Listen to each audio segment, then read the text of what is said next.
Hey guys, welcome to a new video. The wedding dress is finally done. The wedding is over with, so I am ready to start a new sewing project and I need more summer dresses. What I want to do today is something I promised I would do earlier, and that is to make the rest of this folkwear pattern. I want to make the dirndl. So I made the blouse that goes with this a few weeks back. Love that, absolutely love that.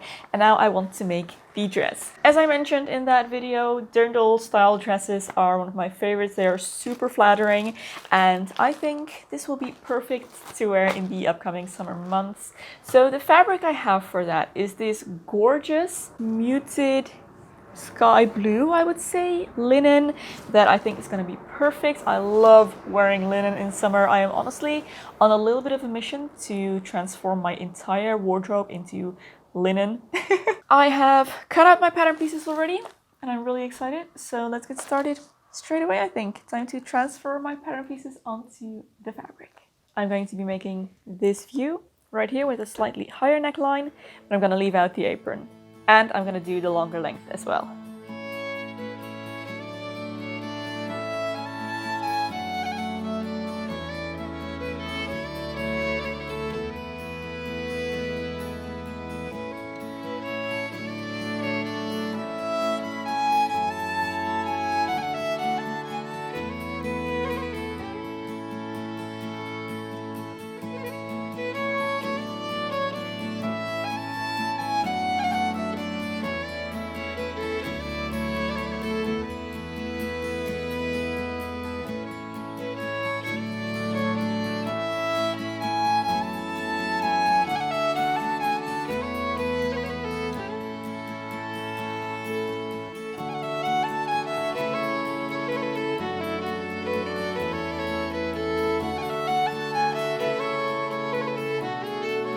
Alrighty, pattern pieces are cut out, markings are transferred. First step is to get my darts in here, and then I'm gonna fold over this edge where the buttons are gonna be. So I'm gonna start by pressing and then I can start sewing.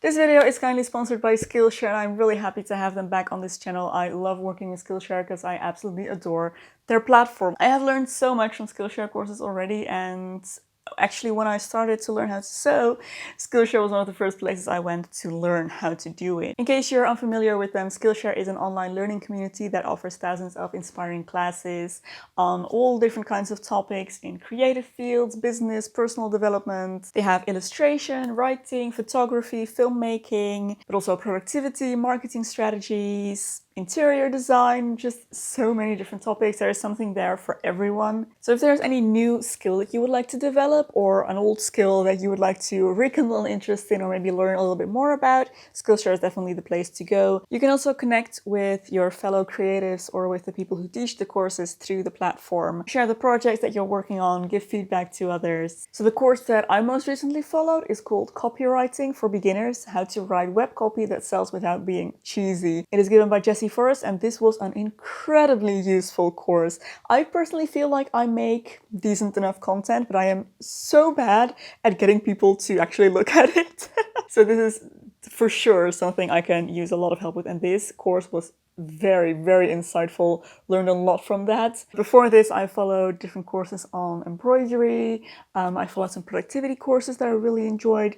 Videography is something I dove into a while back as well. Yeah, like I mentioned, there is something there for everyone, and Skillshare are very kindly offering the first 1,000 people to click the link in the description box a free trial of a Skillshare Premium membership. And after the trial, Skillshare is only around $10 a month. So definitely be sure to check that out through the link in the description box. I want to give a big thank you to Skillshare for sponsoring this video, and now let's get this dress finished.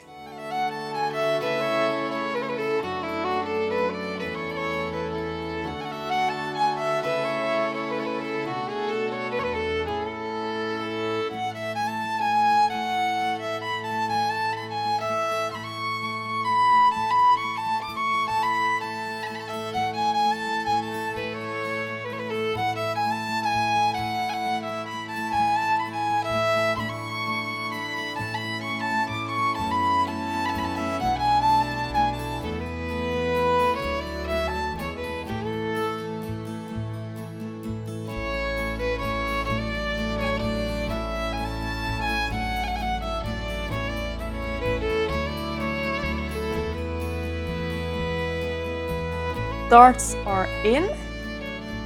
There we go, looking good. And now this little piece of extra fabric is going to be folded onto the right side of the fabric actually, like that, because this is going to be a facing. So eventually we're gonna turn it back inside out again. But for now, I'm gonna press it to the inside. And then after that is done, I am going to start working on the actual facing, which I'm then gonna attach to the bodice front as well. That's gonna go along the top of the neckline here and then around the arm size.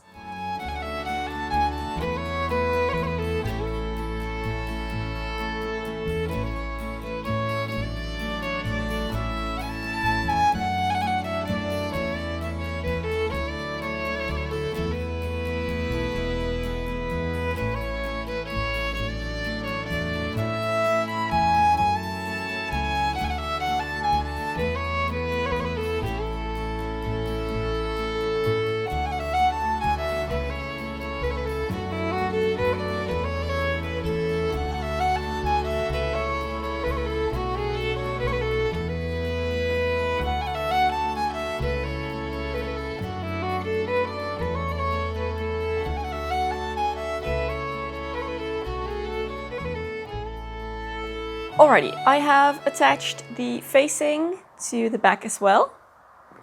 Here we go, back facing, and I have attached both the fronts and the back at the shoulder seams. Here, one side, just the outside. So I'm now gonna hand stitch the insides together. And then I'm gonna attach the sides, and that should be the main bulk of the bodice done. The next step will be to do the skirt. Or maybe the buttons already go in, but I think skirt comes first.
I have started working on the skirt. So what I have here is a very long panel of 3 separate pieces, and I have run gathering stitches along the top. So I'm now going to gather this all up to be as small as possible and then fit it to the waist on the bodice.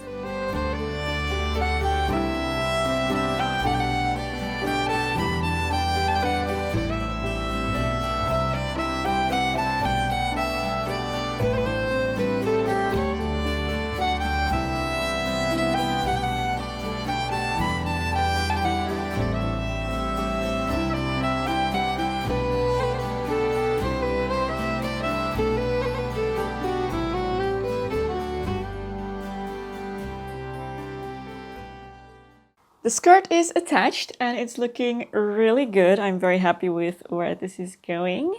The only thing is I kind of forgot to do French seams, or I half forgot and half just decided not to, because this is a tight-fitting garment and I need to get the seam allowances right. And when I do French seams, I am not always sure that I get the exact measurements. And this pattern has kind of strange seam allowances anyway, because it has a 30 millimeter seam allowance, which is kind of a difficult size and not the one I'm used to guessing. So the seams are currently unfinished, that's what I'm trying to say. on the inside and they are fraying pretty badly. So I think I'm gonna finish those with bias tape. But for now, first I want to just finish the dress itself, and it is almost done. All I need now is a row of buttons and to hem the skirt, and that'll be the dress finished. So I think I'm gonna start by hemming the skirt so I can put away the big sewing machine, and then I pull out the little one, do the buttons and the buttonholes, and oh, then it's gonna be done. Let me show you the back as well. It's not sitting right on this mannequin, but yeah, looking great.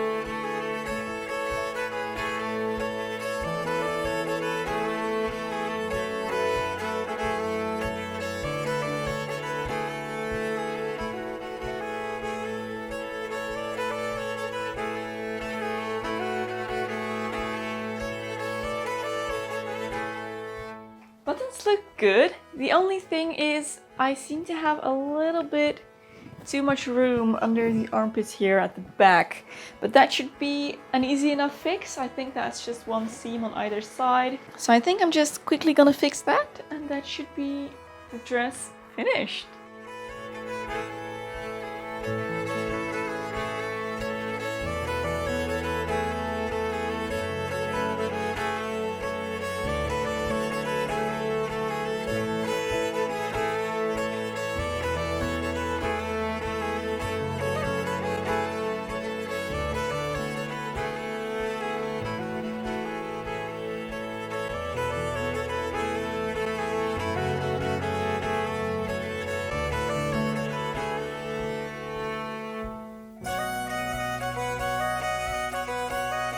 Ta-da! Here it is, the finished dress. Oh, I am so happy with it, guys. I feel like a character in a fairy tale. This is just the most cottagecore kind of casually extra dress. I love it. This is exactly my style right now, and I'm gonna get so much wear out of this. I adore the color, I adore the cut. As I mentioned, I think this is a very flattering cut, not only on me, but on most bodies that I've seen it on. I went for a little bit of a longer length. I didn't hem it up as much as I was supposed to according to the pattern, but I really like that it is kind of ankle length right now. Slightly more practical than floor length, but definitely long. I think that really goes with this style of dress very well. And I did actually pair it with the blouse from that same pattern, the actual dirndl blouse. I should be able to combine this dress with loads more different tops. I think for a more modern look, I could do it with just a regular modern white blouse, or I have this other blouse with see-through, like long sleeves. I think that's gonna look great as well. Maybe even something with a color.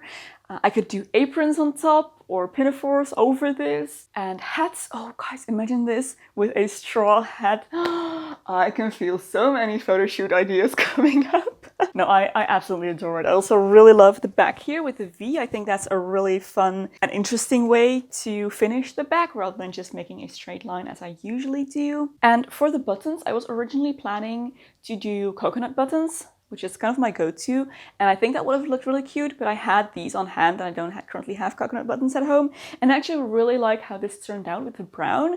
I always like the combination of light blue and brown. I don't know, I think it's just a very nice and calm and pretty combination. I also think it was a good call to take in the sides a little bit, make it a bit more form-fitting, because I think that really makes this dress, it's an essential part of its being, I guess. So this pattern, the folkwear dirndl pattern, I absolutely love this pattern. It comes with super detailed instructions, very clear. The pattern pieces itself have a lot of information without becoming overwhelming. It's just a very useful, good pattern. So I think even if you're a beginner, and this might seem like a bit more of a complicated project, they really walk you through it. And I also love that it comes with a whole leaflet of information about the history and the culture surrounding the traditional Austrian dirndl. So if you wanted to make yours more historically and culturally accurate, then you can definitely do that. I didn't, I just went for a fantasy peasant version, I guess. Something that I could wear on a more daily basis. I do have a real dirndl, by the way. I need to show you guys my dirndl. I don't think I have. Maybe like 10 years ago. I feel another opportunity for a photo shoot. Oh, and just because I know I'm gonna get comments about this, it does not have pockets, and I'm not gonna give it pockets. I don't understand how people can use skirt pockets, because whatever you put in a pocket on a skirt, it flops around every time you move it. It is the most annoying thing ever.